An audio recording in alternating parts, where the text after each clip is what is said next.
Hi students, welcome to T-SAT online classes. So మనం ఇంతకుముందు క్లాస్లో తెలంగాణ రాష్ట్ర విస్తరణ గురించి సంబంధించిన టాపిక్ని, అంటే ఉనికికి సంబంధించిన అంశాన్ని మనం చెప్పుకోవడం జరిగింది. ఇప్పుడు రెండో చాప్టర్గా తెలంగాణ రాష్ట్ర నైసర్గిక స్వరూపములు. రైట్, నైసర్గికం అంటే ల్యాండ్ అంటే భూమి, స్వరూపాలంటే ఆకారములు అంటే భూ ఉపరితలంపై ఉన్న ఆకారములు, భూ ఉపరితలంపై ఉన్నటువంటి ప్రధానమైన ఆకారాల గురించి తెలియజేసేదే నైసర్గిక స్వరూపం. రైట్, భూ ఉపరితలం పైన ప్రధానంగా 4 భూస్వరూపాలు ఉంటాయి. అందులో పర్వతాలు, కొండలు, పీఠభూములు, మైదానములు. అయితే ఈ 4 భూస్వరూపాలు భారతదేశ ఉపరితలం పైన వివిధ రాష్ట్రాల్లో వివిధ ప్రాంతాల్లో ఉంటాయి. కానీ తెలంగాణ రాష్ట్రంలో మనకు ప్రధానంగా 3 రకాల భూస్వరూపాలు మాత్రమే మనకు కనబడతాయి. ఆ 3 రకాల భూస్వరూపాల్లో ఒకటి కొండలు లేదా గుట్టలు, రెండో తీసుకుంటే పీఠభూములు, మూడోది మైదానాలు. ఓకే, ఆ 3 భూస్వరూపాలు ఇవి భారతదేశ ఉపరితలంలో ప్రధానంగా 4 భూస్వరూపాలు. అదేవిధంగా తెలంగాణ ఉపరితలంలో ప్రధానంగా 3 రకాలైనటువంటి భూస్వరూపాలను మాత్రమే మనం చూస్తాం, అంటే కనబడుతూ ఉంటాయి. అయితే భారతదేశంలో పర్వతాలు, హిమాలయ పర్వతాలు, పశ్చిమ కనుమలు, తూర్పు కనుమలు, వింధ్య సత్పురా పర్వతాలు మనకు ప్రధానంగా 4వ భాగంగా ఉంటాయి. కానీ తెలంగాణ రాష్ట్రంలో మనకు ప్రధానంగా 3 భూస్వరూపాలు మాత్రమే మనకు కనిపిస్తాయి. ఆ 3 భూస్వరూపాల్లో మనకు ప్రధానంగా తీసుకుంటే ఇది సముద్ర మట్టం నుంచి ఖండ ఉపరితల ప్రాంతంలో ప్రధానంగా 3 భూస్వరూపాలు మాత్రమే ఉంటాయి. ఒకటి కొండలు, రెండోది పీఠభూములు, మూడోది మైదానాలు. 1, 2, 3 భూస్వరూపాలు. రైట్, ఆ 3 భూస్వరూపాల్లో మొదటిది కొండలు అంటే హిల్స్, రెండోది పీఠభూములు, మూడో తీసుకుంటే మైదానములు అంటే ప్రధానంగా మైదానాలని ప్లేన్స్ అనే పేరుతో పిలుస్తూ ఉంటారు ఇంగ్లీష్లో. పీఠభూములు అంటే ప్లాట్యూలు, కొండలు. రైట్, ఇక చూడండి, ఇక్కడ ప్రధానంగా తెలంగాణ రాష్ట్ర ఉపరితలంపై సముద్ర మట్టం నుంచి 3 రకాల భూస్వరూపాలు మాత్రమే మనం చూస్తాం. ఆ భూస్వరూపాల్లో మనకు కొండల యొక్క ఎత్తు, సరాసరి కొండల యొక్క ఎత్తు 900 మీటర్ల కన్నా తక్కువ ఎత్తు ఉంటాయి. తక్కువ ఎత్తు. చూడండి, ఇక్కడ పర్వతాలు 900 మీటర్ల కంటే ఎక్కువ ఎత్తున్న వాటిని పర్వతాలంటే, 900 మీటర్ల కన్నా తక్కువ ఎత్తుంటే వాటిని కొండలుగా పిలుస్తూ ఉంటారు. అదేవిధంగా పీఠభూములు సముద్ర మట్టం నుంచి ఇవి ప్రధానంగా సరాసరి ఎత్తు 300 మీటర్ల కంటే ఎక్కువ ఎత్తులో ఉంటాయి. చూడండి, ఇక్కడ 300 మీటర్ల కన్నా ఎక్కువ ఎత్తుని కలిగి ఉంటాయి. ఓకే, సముద్ర మట్టం నుంచి పీఠభూముల యొక్క ఎత్తు 300 మీటర్ల కన్నా ఎక్కువ ఎత్తు ఉంటాయి. వీటి అంతర్నిర్మాణంలో మనకు ప్రధానంగా వివిధ రకాలైనటువంటి రాతి పొరల చేత ఈ పీఠభూములు అంతర్నిర్మాణము ఏర్పడి ఉంటుంది. అంటే కొండలు, పర్వతాల్లో అన్ని రకాల అవశేషాలు ఉంటాయి. ఓన్లీ పీఠభూమి అంతర్భాగంలో ఎక్కువ భాగం, అంటే maximum percentage is rock area. అంటే ఇవి రాతి పొరలు అంటారు. రాతి పొరల చేత పీఠభూముల ప్రాంతం నిర్మితమై ఉంటుంది. ఈ రాతి పొరల మధ్యన అక్కడక్కడ మనకు ప్రధానంగా ఖనిజాలు ఉంటాయి. చూడండి, ఇక్కడ రాతి పొరల మధ్యన వీటి అంతర్నిర్మాణంలో వివిధ రకాలైనటువంటి ఖనిజములు ఉంటాయి. అంటే ప్రపంచంలో దాదాపుగా ప్రతి పీఠభూమి కూడా వివిధ రాతి పొరల మధ్యన వివిధ రకాలైనటువంటి ఖనిజ నిల్వలు అత్యధికంగా ఉంటాయి. రైట్, ఇక చూడండి ఇక్కడ పీఠభూమి ఉపరితల ప్రాంతము అక్కడక్కడ ఎత్తు పల్లాలను కలిగి ఉంటుంది. ఈ ఎత్తు పల్లాలున్న ప్రాంతంలోకి వర్షపు నీరు చేరి అక్కడ మనకు చెరువులు ఏర్పడుతూ ఉంటాయి. అంటే పీఠభూములో ప్రధానంగా దేనికి పుట్టినీళ్ళు అంటే చెరువులకు పుట్టినీళ్ళుగా పిలుస్తారు. ప్రపంచంలో ఏ దేశంలోనైనా, ఇటు భారతదేశము, తెలంగాణ, ఏ రాష్ట్రంలోనైనా పీఠభూమి ప్రాంతం ఉందంటే అక్కడ ఎక్కువగా చెరువుల చేత నిర్మితమై ఉంటుంది. అంతర్నిర్మాణము వివిధ రకాల ఖనిజాలు అంటే బొగ్గు, ఇనుము, కాపర్, అల్యూమినియం వంటి ఖనిజాల చేత అంతర్నిర్మాణంలో రాతి పొరల మధ్య ఈ ఖనిజాలు అధికంగా ఉంటాయి. రైట్, ఇక మూడో తీసుకుంటే మైదానాలు. మైదానాలు మనకు ప్రధానంగా వీటి యొక్క ఎత్తు సముద్ర మట్టం నుంచి 300 మీటర్ల కన్నా తక్కువ ఎత్తుని కలిగి ఉంటాయి. తక్కువ ఎత్తు కలిగి ఉంటాయి. రైట్, ఇది అంటే మైదాన అంతర్నిర్మాణము మనకు ప్రధానంగా వేటి చేత నిర్మితమై ఉంటుందనే విషయాన్ని తీసుకుంటే అంతర్నిర్మాణంలో ఎక్కువగా గ్రైండ్ సాయిల్, చూర్ణం లాంటి మట్టి, చూర్ణం లాంటి నేల చేత ఇది నిర్మితమై ఉంటుంది. రైట్, మైదాన ప్రాంతము ఎక్కువగా వ్యవసాయ పంటలు పండించేందుకు అనుకూలంగా ఉంటే ఎక్కువగా పీఠభూమి ప్రాంతము వివిధ రకాలైనటువంటి ఖనిజాలు, పారిశ్రామిక అవసరాలకు ఎక్కువగా ఉపయోగపడుతుంది. పర్వతాలు, పీఠభూములు ఎక్కువగా తోట పంటలు అంటే తోట పంటలు, ఉద్యానవన పంటలు పండించేందుకు కొండలు, గుట్టలు మనకు అనుకూలంగా ఉంటే పీఠభూమి ప్రాంతం ఎక్కువగా చెరువులకు, ఎక్కువగా వివిధ రకాల ఖనిజ నిల్వలకు, అదేవిధంగా వివిధ రకాలైనటువంటి విలువైన రాతి పొరలు అత్యధికంగా ఉంటాయి. ఇది మనకు తెలంగాణ నైసర్గిక స్వరూపం. రైట్, ఇక చూడండి ఇక్కడ ఇది దక్కన్ పీఠభూమి. దక్కన్ పీఠభూమి ప్రాంతంలో తెలంగాణ రాష్ట్రం యొక్క నైసర్గిక స్వరూపం యొక్క వివిధ ఆకారాలు. ఓకే, రైట్, నెక్స్ట్ చూడండి ఇక్కడ తెలంగాణ ప్రాంత నిర్మాణము మరియు వాటి యొక్క స్వరూపాన్ని బట్టి అంటే తెలంగాణ ప్రాంత నిర్మాణము. తెలంగాణ రాష్ట్రం దక్కన్ పీఠభూమిలో భాగంగా ఉంది. దక్కన్ పీఠభూమి అంతర్భాగంలో ఉన్నటువంటి నిర్మాణము మరియు ఉపరితల ప్రాంతంలో ఉన్నటువంటి వాటి యొక్క స్వరూపాలు. నిర్మాణము అంటే అంతర్నిర్మాణము. అదేవిధంగా స్వరూపాలంటే భూ ఉపరితలంపై ఉన్నటువంటి 3 భూస్వరూపాలు. ఏవి? కొండలు లేదా గుట్టలు, పీఠభూములు, మైదానాలు.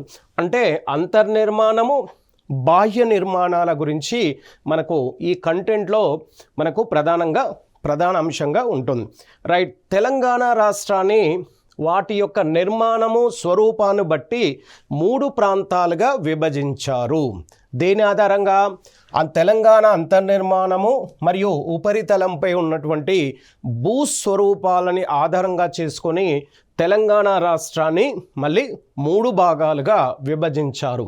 1వ భాగం తెలంగాణ పీఠభూమి, 2వది గోదావరి పరివాహక ప్రాంతం, ఇంగ్లీష్లో బేసిన్ అంటారు, పరివాహక ప్రాంతము. రైట్, 3వది కృష్ణా పర్వత పాద ప్రాంతము. చూడండి ఇక్కడ మనకు ప్రధానంగా తెలంగాణ రాష్ట్రం ఉత్తర తెలంగాణ జిల్లాల గుండా గోదావరి నది ప్రవహిస్తూ ఉంటుంది. ఉత్తర తెలంగాణ గుండా ఇలా గోదావరి నది ప్రవహిస్తూ ఉంది. అదేవిధంగా దక్షిణ తెలంగాణ జిల్లాల గుండా కృష్ణా నది ప్రవహిస్తూ ఉంటుంది. ఓకే, రైట్, ఇక చూడండి ఇక్కడ తెలంగాణ పీఠభూమి మనకు ప్రధానంగా ఈ గోదావరి నది అదేవిధంగా కృష్ణా నదికి మధ్య భాగంలో ఉన్న ఈ మధ్య ప్రాంతాన్ని మనకు ప్రధానంగా ఈ మధ్య ప్రాంతాన్ని ప్రధానంగా తెలంగాణ పీఠభూమిగా పిలుస్తారు. తెలంగాణ పీఠభూమి అంటే ఇది గోదావరి పరివాహక ప్రాంత పరివాహక ప్రాంతం, ఇది కృష్ణా నది పరివాహక ప్రాంతంగా ఈ నదుల మధ్య ఉన్న ఈ భాగాన్నే తెలంగాణ పీఠభూమి.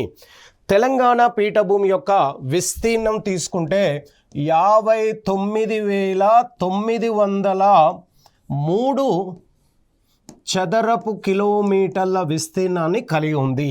చూడండి, ఇక్కడ తెలంగాణ రాష్ట్రానికి ఉత్తర జిల్లాల గుండా గోదావరి నది ప్రవహిస్తుంది. అదేవిధంగా తెలంగాణ రాష్ట్రానికి దక్షిణ తెలంగాణ గుండా కృష్ణా నది ప్రవహిస్తుంది. ఈ రెండిటి ప్రాంతాలని తీసేస్తే ఈ మధ్య ప్రాంతాన్ని తెలంగాణ పీఠభూమి 59,903 చదరపు కిలోమీటర్ల విస్తీర్ణాన్ని ఇది కలిగి ఉంది. గోదావరి పరివాహక ప్రాంతం 37,934 చదరపు కిలోమీటర్ల విస్తీర్ణాన్ని ఈ పరివాహక ప్రాంతం కలిగి ఉంటుంది. ఏ పరివాహక ప్రాంతం అంటే గోదావరి, చూడండి ఇక్కడ ఈ భాగాన్ని గోదావరి పరివాహక ప్రాంతం అంటారు. అదేవిధంగా కృష్ణా పర్వత పాద ప్రాంతం అంటే ఈ భాగం కృష్ణా నదికి పరిసర ప్రాంతంలో ఉన్నటువంటి వివిధ రకాలైనటువంటి పర్వత వ్యవస్థలు. చూడండి, ఇక్కడ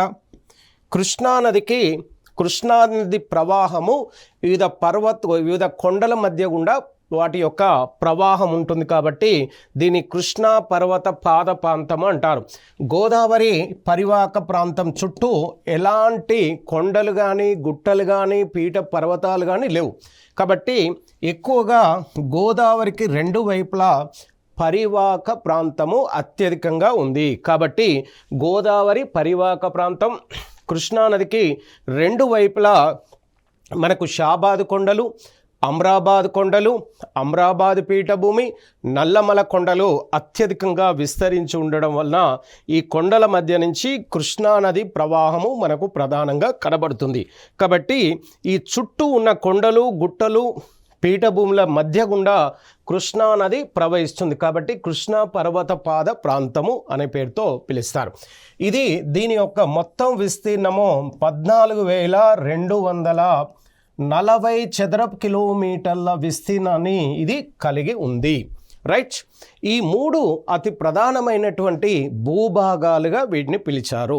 రైట్, తెలంగాణ రాష్ట్ర నిర్మాణము స్వరూపాన్ని బట్టి మూడు భాగాలుగా వాటి యొక్క విస్తీర్ణాలు ఇక్కడ డయాగ్రామ్లో వాటి యొక్క ప్రత్యేకమైన ప్రాంతాలు ఇక్కడ చూడడం జరిగింది. రైట్, ఇక చూడండి, ఇక్కడ మనం ఫస్ట్ తెలంగాణ పీఠభూమి గురించి మనం విపులంగా చూద్దాం. తెలంగాణ పీఠభూమి గోదావరి కృష్ణా పరివాహక ప్రాంతాల మధ్య ప్రధానంగా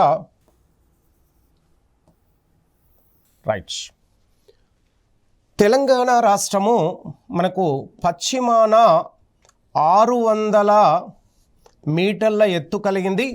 తూర్పు వైపుకు వెళ్ళే కొద్దీ వీటి యొక్క ఎత్తు తగ్గుతూ వెళ్ళింది. తెలంగాణ రాష్ట్రం సరాసరి ఎత్తు పశ్చిమాన 600 మీటర్లు, తూర్పు వైపు వెళ్ళే కొద్దీ వాటి యొక్క ఎత్తు తగ్గుతూ 480 మీటర్ల వరకు ఈ తెలంగాణ రాష్ట్ర సరాసరి ఎత్తుని మనం ప్రధానంగా చూస్తాం. రైట్, ఇది గోదావరి పరివాహక ప్రాంతము, ఇది కృష్ణానది పరివాహక ప్రాంతము. చూడండి, ఇక్కడ ఇది కృష్ణ. ఈ మధ్య భాగంలో ఉన్న ఈ తెలంగాణ పీఠభూమి సరాసరి ఎత్తు 600 మీటర్ల నుంచి తూర్పు వైపుకు వెళ్ళే కొద్దీ 480 మీటర్లుగా దీని యొక్క ఎత్తు తగ్గుతూ వెళ్ళింది. అంటే మనకు ప్రధానంగా దక్షిణ భారతదేశం దాదాపుగా ఎక్కువ భాగం బంగాళాఖాతం వైపుకు వంగి ఉంటుంది. అలా బంగాళాఖాతం వైపుకు ఉండడం వలన ఇక్కడ దక్కన్ పీఠభూమి కూడా పూర్తి స్థాయిలో బంగాళాఖాతం వైపుకు అంటే తూర్పు వైపుకు వంగి ఉంది లేదా వాలి ఉంటుంది. కాబట్టి తెలంగాణ రాష్ట్రం కూడా ఎటువైపు వంగి ఉందంటే బంగాళాఖాతం వైపుకు తెలంగాణ రాష్ట్రం వంగి ఉంది. ఓకే, కాబట్టి తూర్పు వైపుకు వెళ్ళే కొద్దీ తెలంగాణ పీఠభూమి 480 మీటర్లు, అంటే దాదాపుగా బంగాళాఖాతం వైపు లేదా తూర్పు వైపుకు వంగి ఉంది, వాలి ఉంది అనే విషయాన్ని మనం ఇక్కడ చూస్తూ ఉన్నాం. రైట్. తెలంగాణ పీఠభూమి యొక్క ఎత్తు 5903 మీటర్లు అనే విషయాన్ని ఇక్కడ చూసాం. అంటే ఈ 3 రకాల విభాగాలలో విస్తీర్ణ పరంగా అతి పెద్దది తెలంగాణ పీఠభూమి. ఇది ఎటువైపు వంగి ఉందంటే తూర్పు వైపుకు మనకు ప్రధానంగా వంగి ఉంది. రైట్. ఇక చూడండి, ఇక్కడ గోదావరి నది, ఇక్కడ భీమా నది, ఇది గోదావరి భీమా నదిల మధ్య ఈ పీఠభూమి కొంత అత్యధికంగా 760 మీటర్ల ఎత్తుని కలిగి ఉంది. ఓన్లీ ఈ ప్రాంతంలో గోదావరి మరియు భీమా నది పరివాహక ప్రాంతంలో 760 మీటర్ల ఎత్తుని ఇటు మెదక్, ఇటు హైదరాబాద్, ఇటు మేడ్చల్, ఇటు ఖమ్మం, ఈ జిల్లాలు మనకు ప్రధానంగా కొంత అత్యధిక ఎత్తుని కలిగి ఉన్నాయి. Okay, right. మరి గోదావరి తుంగభద్ర నది పరివాహక ప్రాంతం, ఈ ప్రాంతంలో తీసుకుంటే గద్వాల్, వనపర్తి, నాగర్ కర్నూల్ వంటి ప్రాంతాల్లో మనకు ప్రధానంగా ఈ జిల్లాలో దాదాపుగా 350 మీటర్ల ఎత్తుని కలిగి ఉంటుంది. రైట్. ఇక చూడండి, ఇక్కడ తెలంగాణ రాష్ట్రంలో మనకు ప్రధానంగా అత్యంత ఎత్తైనటువంటి జిల్లాలుగా వేటిని పిలుస్తారంటే హైదరాబాదు రాష్ట్రము, హైదరాబాదు జిల్లా. చూడండి, ఇక్కడ హైదరాబాద్ ఇది సరాసరి 600 మీటర్ల ఎత్తుని కలిగినటువంటి జిల్లాగా పిలుస్తూ ఉంటారు. రైట్. తెలంగాణలో ఉన్న 33 జిల్లాల్లో దాదాపుగా సరాసరి 600 మీటర్ల కంటే కొంత అటీటుగా ఉన్నటువంటి జిల్లా హైదరాబాద్. Okay, right. కాబట్టి హైదరాబాద్ రాష్ట్రం 33 జిల్లాల్లో ప్రధానంగా ఈ హైదరాబాద్ జిల్లా ప్రధానంగా 600 మీటర్లు, అంటే దాదాపు తెలంగాణ విస్తీర్ణం, హైదరాబాద్ విస్తీర్ణం 250 చదరపు కిలోమీటర్ల విస్తీర్ణం కలిగిన హైదరాబాద్ మొత్తం సరాసరి ఎత్తు 600 మీటర్లు, అంటే పూర్తి జిల్లా సరాసరి ఎత్తు 600 మీటర్లు. కానీ ఇక్కడ 760 మీటర్లు అనేది వివిధ జిల్లాల్లోని కొన్ని ప్రాంతాలు మాత్రమే ఈ ఎత్తులో ఉంటాయి. కానీ పూర్తిగా హైదరాబాద్ అనేది 600 మీటర్ల ఎత్తుని కలిగి ఉంది సముద్ర మట్టం నుంచి. రైట్. ఇక చూడండి, ఇక్కడ రైట్ గోదావరి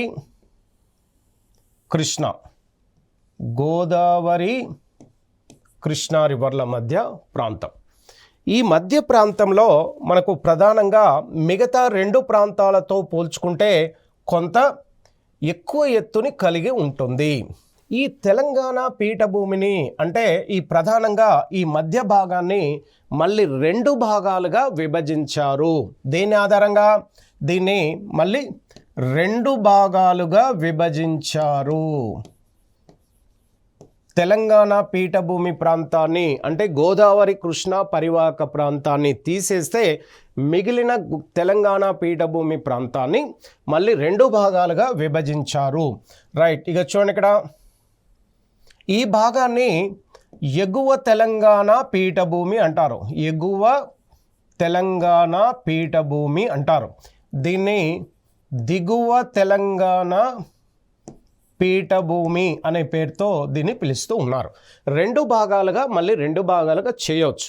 ఎందుకంటే ఎగువ తెలంగాణ పీఠభూమి వద్ద దీని సరాసరి ఎత్తు ప్రారంభం 600 మీటర్లు, దిగువ తెలంగాణ పీఠభూమి చివరి భాగాన 480 మీటర్లు ఉంటుంది.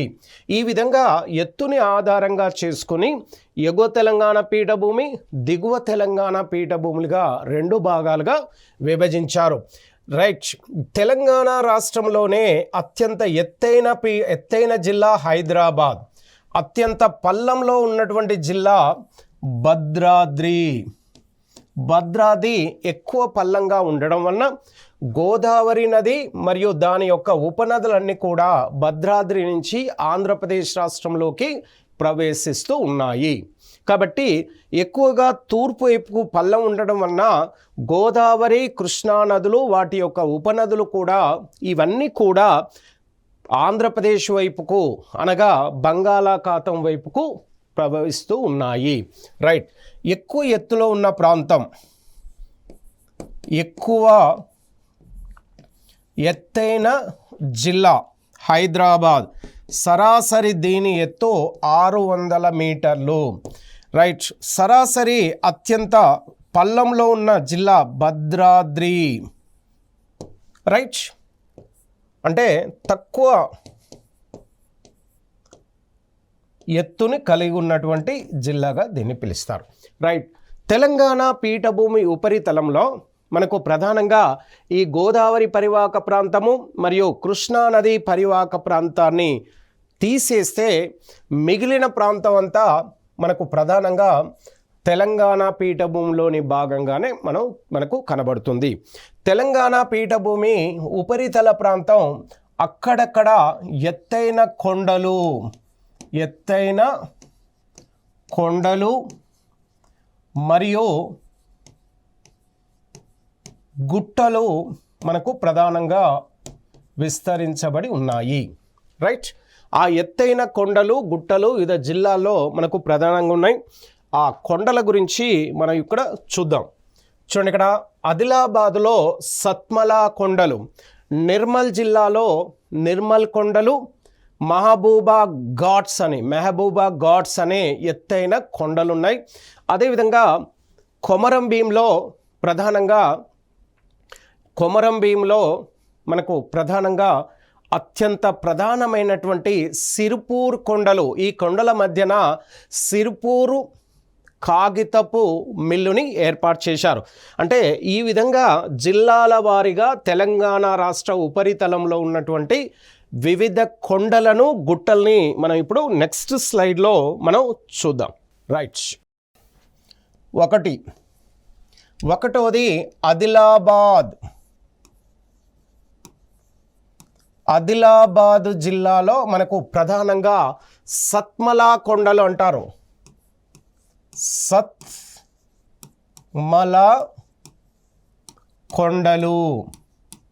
సత్మలా కొండలు పశ్చిమ కనుమల్లోని భాగము. పశ్చిమ కనుమల్ని సత్మలా కొండల్ని మరొక పేరు సహ్యాద్రి కొండలు అనే పేరుతో కూడా పిలుస్తారు. సహ్యాద్రి కొండలు అనే పేరుతో కూడా దీన్ని పిలుస్తూ ఉంటారు. రైట్. ఇక రెండోది తీసుకుంటే నిర్మల్ జిల్లాలో మనకు అతి ప్రధానమైనటువంటి నిర్మల్ కొండలు, అదేవిధంగా మహబూబ్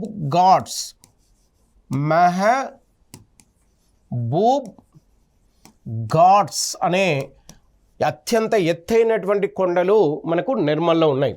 రైట్. మూడో తీసుకుంటే ఆసిఫాబాద్, కొమరం భీం, ఆసిఫాబాద్ జిల్లాలో ప్రధానంగా సిరుపూర్ కొండలు. అదేవిధంగా నాలుగోది జగిత్యాల జిల్లాలో రాఖీ కొండలు. ఇవి అతి ప్రధానమైన కొండలు జగిత్యాల. ఈ కొండల మధ్యన జగిత్యాల జిల్లాని వ్యవసాయ జిల్లాగా పిలుస్తారు. వ్యవసాయానికి అనుకూలమైనటువంటి మైదాన ప్రాంతము జగిత్యాల జిల్లాలో రాఖీ కొండల మధ్య అత్యధికంగా ఉంది. ఐదోది పెద్దపల్లి జిల్లాలో మనకు రామగిరి కొండలు ఉన్నాయి. ఆరోది కరీంనగర్ జిల్లాలో మనకు ప్రధానంగా రాఖీ కొండలు, గోలీ కొండలు, రాకీ కొండలు మరియు గోలీ కొండలు అనే 2 రకాల కొండలు మనకు ప్రధానంగా కరీంనగర్ జిల్లాలో విస్తరించబడి ఉన్నాయి. కరీంనగర్ని పట్టణ జిల్లాగా పిలుస్తూ ఉంటారు. రైట్. 7వది సిరిసిల్ల. సిరిసిల్ల జిల్లాలో సిరిసిల్ల కొండలు, సిరిసిల్ల కొండలు అనే పేరుతో ఇక్కడ మరో రకమైన కొండలు ఉన్నాయి. ఇక 8వ జిల్లా జయశంకర్. జయశంకర్ జిల్లాలో మనకు ప్రధానంగా పాండవ కొండలు, పాండవ కొండలు. రైట్. 9వది ములుగు. ములుగు మరియు భద్రాద్రి జిల్లా. భద్రాద్రి జిల్లాలో ప్రధానంగా ఇక్కడ కందికల్, కందికల్ కొండలు. రైట్. ఇక 10వ తీసుకుంటే భద్రాద్రి జిల్లాలో మనకు ప్రధానంగా దూమా కొండలు మరియు పాపి కొండలు, పాపి కొండలు. రైట్. ఇవి మనకు ప్రధానంగా ఈ జిల్లాలో ఉన్నాయి. రైట్. నెక్స్ట్ 11వది హైదరాబాద్. హైదరాబాద్ జిల్లాలో ప్రధానంగా రాచకొండలు, రాచకొండలు, రాచకొండలు. అదేవిధంగా 12వది ప్రధానంగా 12వది వికారాబాద్. వికారాబాదు జిల్లాలో అనంతగిరి కొండలు, అనంతగిరి కొండలు. రైట్. 13వది మనకు మెదక్ మరియు సిద్దిపేట్. మెదక్, సిద్దిపేట ఈ 2 జిల్లాల్లో మనకు ప్రధానంగా బూర్జు కొండలు, బూర్జ్ కొండలు. మరొకటి లక్ష్మీ దేవి కొండలు.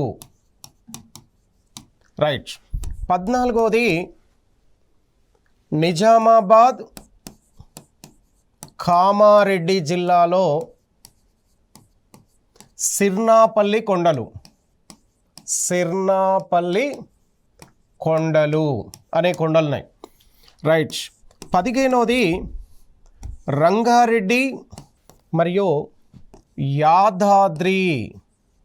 యాదాద్రి జిల్లాలో మనకు ప్రధానంగా రాచకొండలు, రాచకొండలు. రైట్. 16వది నల్గొండ జిల్లాలో అతి ప్రధానమైనటువంటి, నల్గొండ జిల్లాలో అతి ప్రధానమైనటువంటి నందికొండలు, నందికొండలు. రైట్. నందికొండలు, దేవరకొండలు, దేవరకొండలు. అదేవిధంగా నల్లమల కొండలు, నల్లమల కొండలు. రైట్. 17వది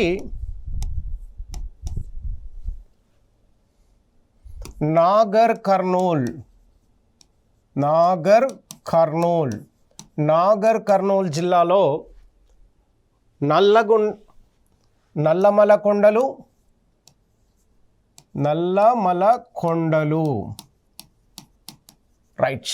అలాగే అమ్రాబాద్ కొండలు, అమ్రాబాద్ కొండలు.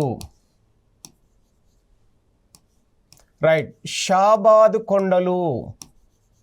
రైట్. ఇవి మనకు ప్రధానంగా వివిధ జిల్లాల్లో ఉన్న అతి ప్రధానమైనటువంటి కొండలుగా వీటిని పిలుస్తూ ఉన్నారు.